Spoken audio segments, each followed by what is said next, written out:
नमस्कार। हमारा देश और पूरा विश्व आज कोविड-19 की चुनौती का सामना कर रहा है। कोविड-19 अभी खत्म नहीं हुआ है। ऐसे में हमारा फर्ज है कि हम सतर्क रहें। इसलिए जब तक दवाई नहीं तब तक कोई ढिलाई नहीं। कोरोना से बचाव के लिए जरूरी है नियमित रूप से हाथ धोना, मास्क पहनना और आपस में उचित दूरी बनाए रखना। याद रखिए, 2 गज दूरी मास्क है जरूरी। खांसी, बुखार या सांस लेने में कठिनाई होने पर हेल्पलाइन नंबर 1075 पर संपर्क करें।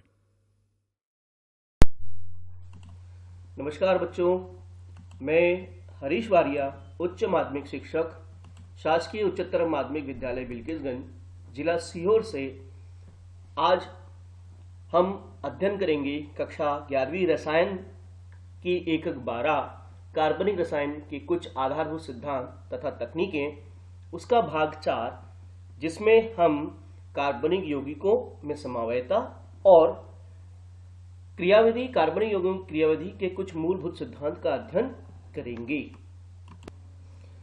बच्चों, रासायनिक यौगिकों का जब हम सूक्ष्मता से अध्ययन करते हैं तो हम क्या पाते हैं कि कुछ यौगिकों के गुण उनके संगठन पर निर्भर करते हैं। जिन यौगिकों के गुण एक से होते हैं उनके संगठन भी एक से होते हैं, और जिन यौगिकों के गुण भिन्न होते हैं तो निश्चित उनके संगठन भी भिन्न होते हैं। लेकिन बाद में यह देखा गया कि कुछ ऐसे यौगिक भी हैं जिनका संगठन अणुभार तथा अणु अवयव या किन तत्वों से मिलकर बने हैं, एक होते हुए भी उनके गुणों में भिन्नता होती है। ऐसी विशेषता यौगिकों को हम समावयवी कहते हैं तथा इस तथ्य को हम समावयता या आइसोमेरिज्म से देखते हैं। अर्थात यह कहे कि ऐसे यौगिक जिनका अणुभार एक सा होता है लेकिन उनके भौतिक और रासायनिक गुण अलग अलग होते हैं, वे एक दूसरे के समावयवी होते हैं और इस परिघटना को हम समावयता कहते हैं। अब देखते हैं समावयता किस प्रकार की होती है। जैसा आपको मालूम है, समावयता 2 प्रकार की होती है, संरचनात्मक समावयता और त्रिविम समावयता। संरचनात्मक समावयता के फिर और 4 प्रकार हैं: श्रृंखला समावयता, स्थिति समावयता, क्रियात्मक समूह समावयता, मध्यवयता। त्रिविम समावयता के 2 प्रकार हैं, ज्यामितीय समावयता और प्रकाशिक समावयता, जिसका हम आगे विस्तार से अध्ययन करेंगे। अब बात करते हैं संरचना समावयता क्या होती है। यदि 2 यौगिकों के अणुभार और अणुसूत्र एक ही हो और उनके गुणों में भिन्नता हो तो इसका कारण यह हो सकता है कि उनके अणु की संरचना में भी भिन्नता होनी चाहिए। ऐसे एक उदाहरण लेते हैं। ऐसे 2 सरलतम यौगिक जैसे एथिल अल्कोहल और डाइमेथिल ईथर, जिनका अणुभार और अणुसूत्र एक ही है, C2H6O से मिलकर बने हैं, पर इनके संरचनात्मक भिन्न भिन्न। एथिल अल्कोहल में 2 कार्बन परमाणु परस्पर संबद्ध होकर हाइड्रोक्सिल अणु से जुड़ते हैं, जो हम आगे चित्र में देखेंगे, जबकि डाइमेथिल ईथर में 2 कार्बन परमाणु ऑक्सीजन परमाणु के द्वारा एक दूसरे से संबद्ध होते हैं। जैसे आप देख रहे हैं, C2H6O इसका अणुभार है, लेकिन CH3CH2OH एथिल अल्कोहल का सूत्र है। चित्र में देख रहे हैं कि एक कार्बन, ये दूसरा कार्बन, और ये लाल परमाणु ऑक्सीजन का है और ये हाइड्रोजन का। तो ये इस प्रकार से 2 कार्बन संबद्ध होकर हाइड्रोक्सिल समूह से जुड़ता है, जबकि डाइमेथिल ईथर में 2 कार्बन परस्पर ऑक्सीजन से संबद्ध होते हैं। इस प्रकार की समावयता को हम समझ सकते हैं एक उदाहरण के द्वारा। अब दूसरी बात करते हैं श्रृंखला समावयता या चेन आइसोमेरिज्म। यह कार्बन परमाणु की श्रृंखला में संरचना में अंतर के कारण होती है। इनके अणुसूत्र समान होते हैं, लेकिन कार्बन परमाणु की श्रृंखला में भिन्नता होने के कारण ये श्रृंखला समावयवी होते हैं और इस घटना को या इस यौगिकों को हम श्रृंखला समावयता कहते हैं। 3 या 3 से अधिक कार्बन परमाणु युक्त हाइड्रोजन अथवा उनके विद्युत की ऐसी समावयता होती है। जैसे एक उदाहरण के लिए देखें कि अल्कीन में श्रृंखला समावयता किस प्रकार से पाई जाती है। एक C3H6O अणुभार वाला सूत्र है, साइक्लोप्रोपेन, जो चक्रीय रूप में हो सकता है या फिर प्रोपीन के रूप में हो सकता है। जैसे आप चित्र में देख रहे हैं, CH2CH2CH2, ये एक चक्रीय यौगिक है जो साइक्लोप्रोपेन है। इसका भी अणुभार C3H6 है। जबकि हम प्रोपीन को देखते हैं, 1 प्रोपीन को देखते हैं, तो इसमें का भी अणुभार, लेकिन इसकी कार्बन की श्रृंखला में भिन्नता है। इसी प्रकार से अन्य उदाहरण है C4H8 में ये 1 ब्यूटीन है, दूसरा आइसोब्यूटेन है, जिसमें क्या हुआ, कार्बन की श्रृंखला में परिवर्तन हो गया। स्थिति समवायता, यदि समवायों में भिन्नता प्रतिस्थापित समूह, परमाणु या समूह की स्थिति भिन्न भिन्नता के कारण होती है तो उसे स्थिति समवायता कहते हैं। इस परिघटना को स्थिति समवायवी कहते हैं। उदाहरण C3H8O के दो स्थिति समवायवी है, 1 प्रोपेनॉल और 2 प्रोपेनॉल। इसमें CH3 CH2 CH2OH आखिरी सिरे पर है, जबकि OH अगर बीच वाले कार्बन पर आ जाएगा तो ये 2 प्रोपेनॉल कहलाता है। अगली समवायता की बात करें, क्रियात्मक समूह समवायता। यदि 2 या 2 से अधिक यौगिकों के अणुसूत्र समान हो परंतु क्रियात्मक समूह भिन्न भिन्न हो, ऐसे समवायवी को हम क्रियात्मक समूह समवायवी कहते हैं। और यह परिघटना क्रियात्मक समूह समवायता या फंक्शनल आइसोमेरिज्म कहलाती है। जैसे उदाहरण के लिए C3H8O अणुसूत्र वाले 2 यौगिक हैं, एक एल्डिहाइड है और एक कीटोन है।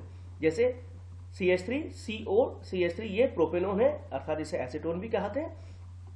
CH3 CH2 CHO ये प्रोपेनल है, प्रोपेनल्डिहाइड है, लेकिन इनमें क्रियात्मक समूह भिन्न भिन्न हो गए। ठीक है, चलिए आगे देखते हैं। अगली समवायता मध्यावयता। क्रियात्मक समूह से लगी भिन्न एल्किल श्रृंखलाओं के कारण यह समवायता उत्पन्न होती है। उदाहरण देखें कैसे कार्बन श्रृंखला की भिन्नता होगी। C4H10O मध्यावयवी है, जिसमें अगर हम मेथॉक्सीप्रोपेन की बात करें जो एक ईथर है, CH3O C3H7, अगर कार्बन की श्रृंखला में परिवर्तन कर दें, दूसरा समवायवी होगा एथॉक्सीएथेन C2H5O C2H5O।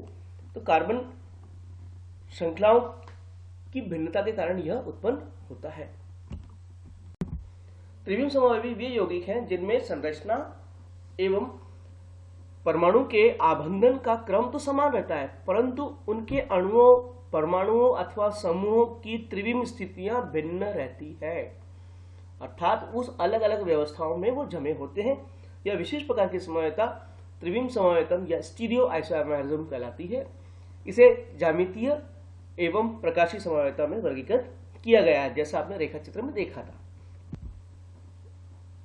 में प्रकाशिक सक्रियता नहीं होती। यह समवायता उन्हीं यौगिकों में पाई जाती है जिनमें 2 परमाणु युग्म से बंधे होते हैं, अर्थात कार्बन कार्बन के बीच में एक डबल बॉन्ड होना चाहिए। यदि यौगिकों के कार्बन परमाणु से एक से अधिक समूह संबंध होकर या उससे निम्नलिखित प्रकार से 2 यौगिक बन सकते हैं। एक जिसमें दोनों समूह एक ही पक्ष में होंगे, या दूसरा जिसमें दोनों समूह प्रतिकूल पक्ष में होंगे, अर्थात एक दूसरे के विपरीत होंगे। इस प्रकार से इसके 2 समवायवी उत्पन्न होते हैं। पहले यौगिक को हम जिसमें दोनों समूह एक ही पक्ष में है तो उसे हम सिस कहेंगे, और दूसरा जो एक दूसरे के विपरीत होगा उसे हम ट्रांस कहेंगे। जैसे आप उदाहरण में देख रहे हैं, ये एक उदाहरण है नीचे सिस 2 ब्यूटेन, जिसमें नंबर 1 कार्बन और दूसरा नंबर 4 कार्बन दोनों एक ही पक्ष पर है, कार्बन कार्बन द्विबंध के साथ में। जो एक ही पक्ष में है तो उसे हम सिस कहेंगे, जबकि ट्रांस में CH3 और दूसरा CH3 एक दूसरे के विपरीत है। अगली बात करते हैं प्रकाशिक समवायवी। प्रकाशिक समवायवी अथवा प्रतिबिंब रूपता ऑप्टिकल आइसोमेरिज्म या एनेंशियोमेरिज्म कहलाता है। इस प्रकार के समवायता असम्मित यौगिकों के द्वारा प्रदर्शित होती है। असम्मित यौगिक मतलब जिसमें कम से कम एक ऐसा कार्बन हो जो जिससे जुड़े हुए चारों समूह भिन्न हो। प्रकाशिक समवायवी की संरचना तथा भौतिक एवं रासायनिक गुण लगभग समान होते हैं, किंतु प्रकाशीय गुण भिन्न होते हैं।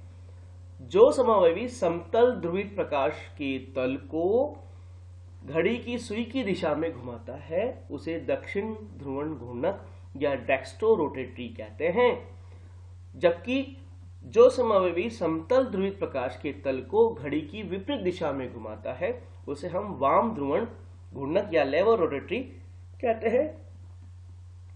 अब इसमें यह है कि प्रकाशीय गुण की भिन्नता होती है। उदाहरण नीचे देख रहे हैं, इनके रूप में क्रमशः डी एल या प्लस या माइनस चिन्ह द्वारा दर्शाया जाता है। ये स्मॉल डी फॉर डेक्स्ट्रो है और स्मॉल एल फॉर लेबो है। प्राकृतिक समावयवियों में असममित कार्बन, जिसे हम कीरेल अणु भी कहते हैं, ये होना आवश्यक है और वह एक दूसरे के प्रतिबिंब होते हैं। जैसे उदाहरण देख रहे हैं, ये आप चित्र देख रहे हैं, जो रेखा चित्र आपको दिख रहा है कि ये एक समतल ध्रुवित प्रकाश है, जो या तो ये प्रकाश दाईं ओर घूमेगा या विपरीत बाईं ओर घूमेगा। जब दाईं ओर घूमेगा तो ये उदाहरण देख रहे हैं लैक्टिक एसिड का, इसमें ये कार्बन जो है चारों समूह भिन्न है, चारों, इसे कहते हैं कीरेल कार्बन या असममित कार्बन परमाणु। जब इसमें OH की स्थिति भिन्न हो जाएगी, ये उल्टी दिशा में आएगा, तो ये लैक्टिक एसिड कहलाएगा। ये दोनों एक दूसरे के प्रकाशी समावयवी होते हैं। इसमें OH नहीं लिखा है, जबकि यहां पर OH होना चाहिए। अब बात करते हैं कि कार्बनिक अभिक्रियाओं की क्रियाविधि में मूलभूत संकल्पनाएं क्या है। बच्चों, किसी कार्बनिक अभिक्रिया में कार्बनिक अणु जो क्रियाधर भी कहलाते हैं, किसी उचित अभिकर्मक से क्रिया करके पहले एक या एक से अधिक मध्यवर्ती बनाते हैं और अंत में एक या एक से अधिक उत्पाद बना लेते हैं। एक सामान्य अभिक्रिया अगर हम देखते हैं कि ये कार्बनिक अणु जो क्रियाधर कहलाता है, अगर इस पर कोई आक्रमणकारी अभिकर्मक अर्थात रिएजेंट आकर इससे क्रिया करेगा तो ये मध्यवर्ती बनाएगा और मध्यवर्ती या तो उत्पाद, एक से अधिक प्रकार का उत्पाद बनाएगा या उप उत्पाद बनाएगा। नए आबंध में कार्बन की आपूर्ति करने वाला अभिक्रियक क्रियाधर सबस्ट्रेट और दूसरा अभिक्रियक अभिकर्मक रिएजेंट कहलाता है। ये दो चीजें आपको ध्यान रखना आवश्यक है कि क्रियाधर क्या है, सबस्ट्रेट, और जो अटैकिंग रिएजेंट है जिसे हम अभिकर्मक कहते हैं। इनकी प्रकृति के ऊपर ही हमारी क्रियाविधि निर्भर करती है। ऐसी अभिक्रिया में दो कार्बन परमाणु अथवा एक कार्बन या एक अन्य परमाणु के बीच सहसंयोजक आबंध टूटकर एक नया आबंध बनाते हैं। किसी अभिक्रिया में इलेक्ट्रॉनों का संचलन, आबंध विदलन और आबंध निर्माण के समय की और्जकी तथा उत्पाद बनने के समय की विस्तृत जानकारी को क्रमबद्ध अध्ययन की अभिक्रिया को हम क्रियाविधि या मैकेनिज्म कहते हैं। ये बहुत आवश्यक है। इलेक्ट्रॉनों का संचलन होगा या आबंध विदलन होगा, यानी बंध टूटेगा या नए आबंध के बाद कुछ परिवर्तन होंगे। ये पूरी क्रियाविधि हम मैकेनिज्म में पढ़ते हैं। देखिए किस प्रकार से होगा सहसंयोजक आबंध का विदलन, किस प्रकार से होता है। सबसे पहले तो ये पढ़े कि हम विदलन, हमारे बंध कैसे टूटेंगे। दो प्रकार से बंध का विदलन होता है, विषम अपघटनी विदलन या समापघटनी विदलन। विषम अपघटनी विदलन में होने वाले आबंध के दोनों इलेक्ट्रॉन उनमें से किसी एक परमाणु पर चले जाते हैं। विषम अपघटनी के पश्चात एक परमाणु पर अष्टक, षष्टक तथा धनावेश होता है और दूसरे को पूर्ण अष्टक एवं कम से कम एक एकाकी युग्म या ऋणावेश होता है। जैसे हम ब्रोमो एथेन के उदाहरण में हैं कि एक एकाकी युग्म पर ऋणावेश होगा। ब्रोमोमेथेन की बात करें, देखिए जब ब्रोमोमेथेन, इनकी दोनों में विद्युत ऋणता अंतर होने के कारण ये जो तीर का निशान देख रहे हैं, ये बंध का CH3 और ब्रोमीन के बंध का टूटना दिखा रहे हैं कि किस प्रकार से विदलन होगा। जब ये इलेक्ट्रॉन ब्रोमीन की ओर चला जाएगा तो ब्रोमीन पर ऋणावेशित आ जाएगा और CH3 पर धनावेश आ जाएगा। इस प्रकार से ये विषम अपघटनी विदलन होगा। धनावेशित इसलिए जिसमें कार्बन पर षष्टक होता है, कार्बन धनायन कहलाता है। पहले इसे कार्बोनियम आयन कहते थे, ये कार्बन धनायन कार्बोकैटायन कहते हैं। ये CH3+ होता है, जैसे आप संरचना देख रहे हैं।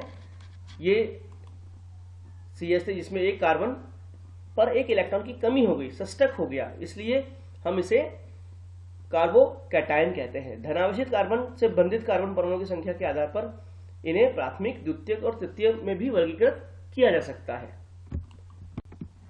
अब विषम अपघटनी विदलन से ऐसी स्थिति निर्मित हो जाती है जिसमें कार्बन को सभाजित इलेक्ट्रॉन युग्म प्राप्त होता है। उदाहरण, जब कार्बन से संबंधित Z समूह बिना इलेक्ट्रॉन युग्म लिए पृथक होता है। मतलब पहले पूर्व उदाहरण में आपने देखा कि यहाँ पर जो ब्रोमीन था वो इलेक्ट्रॉन ले रहा था, अब ये बगैर इलेक्ट्रॉन लिए पृथक हो गया, तो ये धनावेशित बन गया, और जो आपका CH3 समूह था, मैथिल समूह था, इस पर एक ऋण आवेशित आ गया और एक इलेक्ट्रॉन युग्म इसके पास आ गया। ऐसी स्पीशीज जिसमें कार्बन पर ऋण आवेशित होता है कार्बन ऋणायन या कार्बेनियंस कहलाते हैं। जैसे आप चित्र देख रहे हैं, यह भी sp3 संकलित होता है, लेकिन इसमें एक इलेक्ट्रॉन युग्म हो जाता है और यह कार्बन ऋणायन होता है। तो आपने देखा कि विदलन या तो कार्बन धनायन बनाएगा या कार्बन ऋणायन बनाएगा। ये दो प्रकार का विषम अपघटनीय विदलन है। आगे बात करते हैं, समघटनीय विदलन समान विघटन होगा जब सभाजित युग्म का एक एक इलेक्ट्रॉन उन दोनों परमाणु में चला जाएगा। जैसे आप उदाहरण देख रहे हैं कि ये एक Rx के बीच में इसका भी एक इलेक्ट्रॉन है, X का भी एक इलेक्ट्रॉन है, दोनों सहभाजित इलेक्ट्रॉन है, लेकिन अपने अपने इलेक्ट्रॉन लेकर ये निकल जा रहे हैं।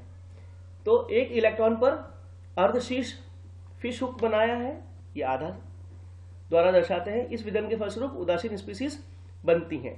उदासीन मतलब इस पर न तो कोई धनावेशित होगा न ऋणावेशित, इसे हम मुक्त मूलक या फ्री रेडिकल कहते हैं।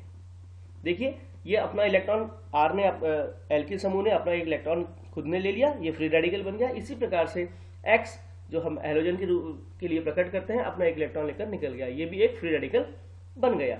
तो ये समापघटनीय विदलन है। अब विदलन के पश्चात अब कैसी क्रियाएं होती है, क्रियाधर और अभिकर्मक के बीच में क्या संबंध है। सामान्यतः कार्बनिक यौगिक की अभिक्रिया में आयन नहीं बनते, अणु स्वयं अभिक्रिया में भाग लेते हैं। यह सुविधाजनक होता है कि एक अभिकर्मक को क्रियाधर और दूसरे को हम अभिकर्मक का नाम दिया जाए। जैसे आप देख रहे हैं कि अणु जिसका कार्बन नया आबंध बनता है क्रियाधर कहलाता है, और दूसरे अणु को हम अभिकर्मक का नाम कहते हैं। नीचे एक उदाहरण दे रखा है कि इथीन और ब्रोमीन की आपस में क्रिया हो रही है, जिस पर इथीन को हमने क्रियाधर कहा एक अणु को, और दूसरे अणु को हमने जो अभिकर्मक है, जो रिएजेंट है, उसको हम अभिकर्मक कहते हैं। जब ये उत्पाद बनाएंगे, इसी प्रकार से बेंजीन क्रियाधर है और CH3Cl मैथिल क्लोराइड अभिकर्मक है।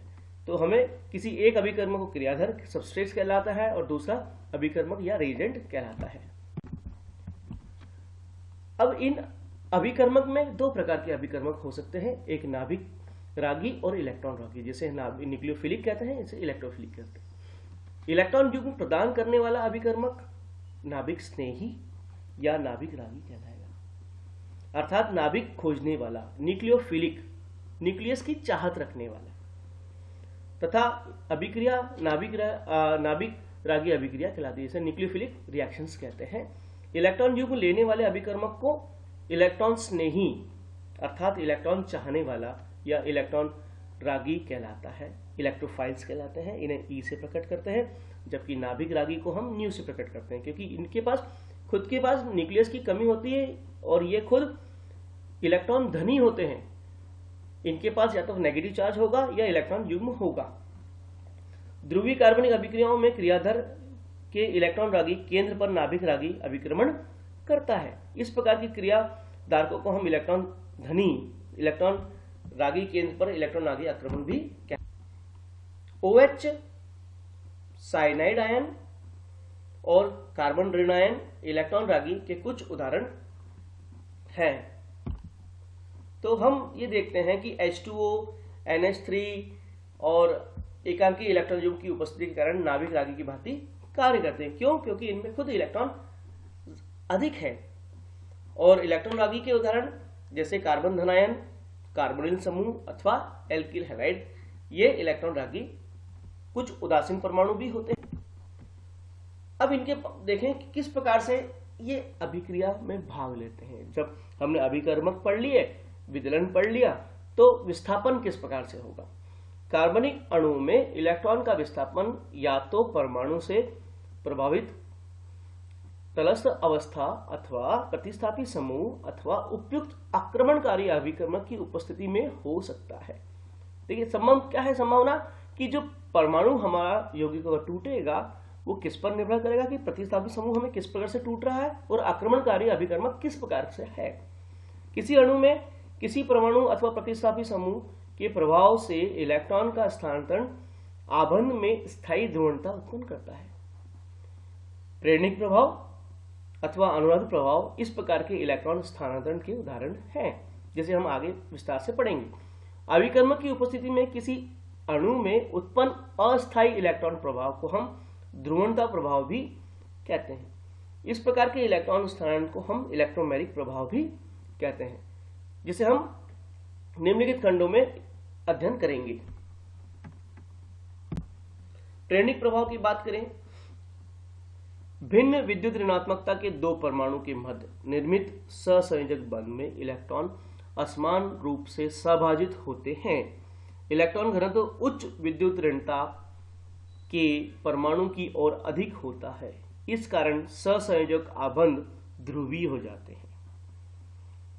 आबंध ध्रुवीयता के कारण कार्बनिक यौगिकों में विभिन्न इलेक्ट्रॉनिक प्रभाव उत्पन्न होते हैं। जैसे क्लोरोएथेन हम अगर देखें तो आप अब इसमें देख रहे हैं कि ये क्लोरोएथेन है। नीचे आप देखें CH3 CH2 Cl, लेकिन क्लोरीन की विद्युत ऋणता अधिक है तो CH2 का जो सहभाजित इलेक्ट्रॉन है इसकी ओर थोड़ी और शिफ्ट होगा, खसकेगा। इसी प्रकार से CH3 का इलेक्ट्रॉन जो सहभाजित है इसकी ओर खसकेगा। तो जो विस्थापन है जिस पर हमने एक डेल्टा नेगेटिव चार्ज लगाया है और ये विस्थापन के एरो दर्शा रहा है कि ये क्लोरीन अधिक विद्युत ऋण की ओर खसक गए हैं। CH2 पर एक डेल्टा पॉजिटिव चार्ज, जबकि दूसरे कार्बन पर 2 डेल्टा पॉजिटिव चार्ज हमने लगाया है। ये 4 कार्बन तक प्रतिस्थापित होता है। इस प्रकार के प्रभाव को हम प्रेरणिक प्रभाव कहते हैं। प्रभाव का संबंध प्रतिस्थापित से संबंधित कार्बन परमाणु को इलेक्ट्रॉन प्रदान करने के अथवा अपनी ओर आकर्षित कर लेते हैं। ये इनकी योग्यता है। इसी के आधार पर योग्यता के आधार पर प्रतिस्थापियों को हाइड्रोजन के सापेक्ष इलेक्ट्रॉन आकर्षी समूह या इलेक्ट्रॉन दाता समूह के रूप में हम वर्गीकृत करते हैं। जैसे हम अगर देखें कि हैलोजन तथा कुछ अन्य समूह जैसे नाइट्रो समूह है, साइनो समूह है, कार्बोक्सिल समूह, एस्टर है, ये इलेक्ट्रॉन आकर्षी समूह या इलेक्ट्रॉन को अपनी ओर आकर्षित करते हैं। जबकि एल्किल समूह, मैथिल, एथिल, ये इलेक्ट्रॉन दाता समूह है, ये इलेक्ट्रॉन देने वाले हैं। अब बात करते हैं अनुनाद संरचना की, कि ऐसे अनेक कार्बनिक यौगिक हैं जिनका व्यवहार केवल एक लुईस संरचना के द्वारा नहीं समझाया जा सकता। इसका उदाहरण बेंजीन है। बेंजीन की जब हम संरचना आगे देखेंगे, एक कार्बन कार्बन के बीच में सिंगल बॉन्ड है और कार्बन कार्बन के बीच में डबल बॉन्ड है। बेंजीन की चक्रीय संरचना इसकी विशेष गुणों की व्याख्या करने के लिए पर्याप्त नहीं है। उपयुक्त निरूपण के अनुसार बेंजीन में एकल बंध और डबल बंध कार्बन कार्बन के कारण भिन्न आबंध लंबाई होनी चाहिए, लेकिन यह पता चला कि उसकी लंबाई सब एक सी है। कार्बन कार्बन की समान लंबाई 1.93 पिकोमीटर है, जो एकल बंध की जो लंबाई है 1.54 पिकोमीटर और द्विबंध की लंबाई कार्बन कार्बन की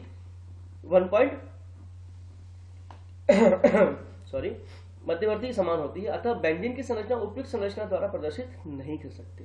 तो देखिए, अगर ये कार्बन देखें, ये एक कार्बन, 2 कार्बन, 3 कार्बन, 4 कार्बन, 5 और एकांतर क्रम से डबल बॉन्ड है, तो एक संरचना इस प्रकार से हो सकती है। दूसरी संरचना इस प्रकार से होती है कि हम बंधों का 1 और 6 कार्बन के बीच में, 5 और 4 के बीच में, 3 और 2 के बीच में द्विबंध बन सकते हैं। लेकिन ऐसी स्थिति में क्या होता है कि हम एक संरचना को सही नहीं मान सकते। इस प्रभाव को हम अनुनाद प्रभाव कहते हैं। 2 पाई आबंधों के अन्योन क्रिया अथवा पाई आबंध के समीप परमाणु उपस्थित एकाकी युग्म के बीच अन्योन क्रिया के कारण उत्पन्न ध्रुवणता को हम अनुनाद प्रभाव या रेजोनेंस इफेक्ट कहते हैं। यही प्रभाव श्रृंखला संचरित 2 प्रकार के अनुनाद अथवा मेसोमेरिक प्रभाव भी कहलाता है, जिसे हम आर प्रभाव या एम प्रभाव कहते हैं। ये 2 प्रकार से हो सकता है, धनात्मक अन्योन प्रभाव प्लस आर प्रभाव। इस प्रभाव में इलेक्ट्रॉन विस्थापित संयुग्मित अणु में बंधित परमाणु या प्रतिस्थापित समूह से दूर होता है।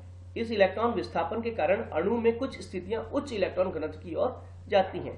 जैसे हम देख रहे हैं, ये एक एनिलीन है जिसमें नाइट्रोजन पर एकांकी युग्म है, NH2 समूह है, अमीन ग्रुप, ये इलेक्ट्रॉन जब इसकी ओर विस्थापित करेगा नाइट्रोजन और बेंजीन के बीच में, तो यहाँ पर डबल बॉन्ड बनेगा, ये पॉजिटिव जाएगा, और यही दूसरा जो बेंजीन रिंग का इलेक्ट्रॉन है डबल बॉन्ड, ये शिफ्ट होकर इस जगह इलेक्ट्रॉन घनत्व को उत्पन्न करेगा, ये नेगेटिव चार्ज। और इस प्रकार से ये दोलन करता हुआ ये नेगेटिव चार्ज ऑर्थो स्थिति पर आया, ये पैरा पर आया इलेक्ट्रॉन घनत्व, और यह धनात्मक प्रेरणिक प्रभाव दर्शाता है, धनात्मक अनुनाद प्रभाव कहलाता है।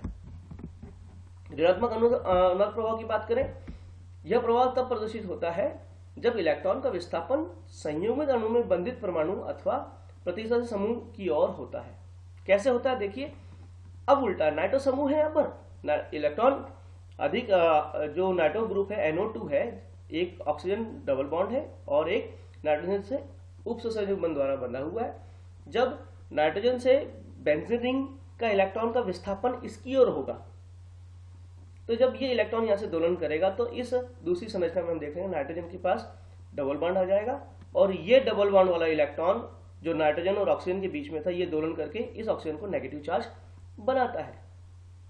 इस प्रकार का प्रभाव जो प्रतिस्थापी समूह की ओर होता है, इसे हम -I प्रभाव कहते हैं। और इस प्रकार से ये अनेक अनुनादी संरचनाएं बनती है, और अनुनादी संरचना को दर्शाने के लिए हम डबल हेड एरो का इस्तेमाल करते हैं कि ये इनमें से कोई एक संरचना सही नहीं है, लेकिन ये सभी अनुनाद संरचना है, इसे हम रेजोनेंस कहते हैं। अब अगला प्रभाव आता है इलेक्ट्रोमैग्नेटिक प्रभाव।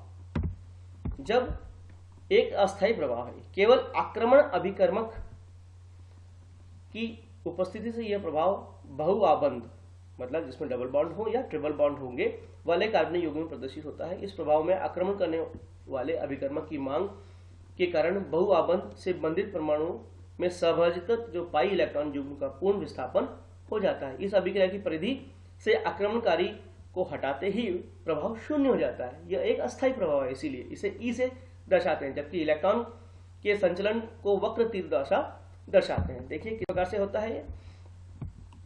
धनात्मक इलेक्ट्रोमैग्नेटिक प्रभाव अर्थात +I प्रभाव, इस प्रभाव में बहुआबंध पाई इलेक्ट्रॉन का स्थानांतरण उस परमाणु की ओर होता है जिसमें आक्रमणकारी अभिकर्मक बंधित होता है। ये डबल बॉन्ड है कार्बन कार्बन के बीच में। अब ये आक्रमणकारी समूह है, तो ये इलेक्ट्रॉन इसकी ओर विस्थापित हो जाएगा। जबकि ऋणात्मक इलेक्ट्रोमैग्नेटिक प्रभाव में क्या हो रहा है कि अगर कार्बोनिल समूह दिख रहा है तो ये इलेक्ट्रॉन ऑक्सीजन की ओर विस्थापित करा, और जो आक्रमणकारी समूह है साइनाइड, वो इसकी ओर आकर्षित होगा। इस प्रभाव को बहुआबंध या पाई इलेक्ट्रॉन का स्थानांतरण उस परमाणु पर होता है जिसे आक्रमणकारी अभिकर्मक बंधित नहीं होते हैं। धन्यवाद। उम्मीद है ये पाठ आपको समझ आया होगा। जय हिंद। किशोर अवस्था संबंधित समस्याओं के परामर्श हेतु समर्पित उमंग किशोर हेल्पलाइन के टोल फ्री नंबर 144225 पर संपर्क करें।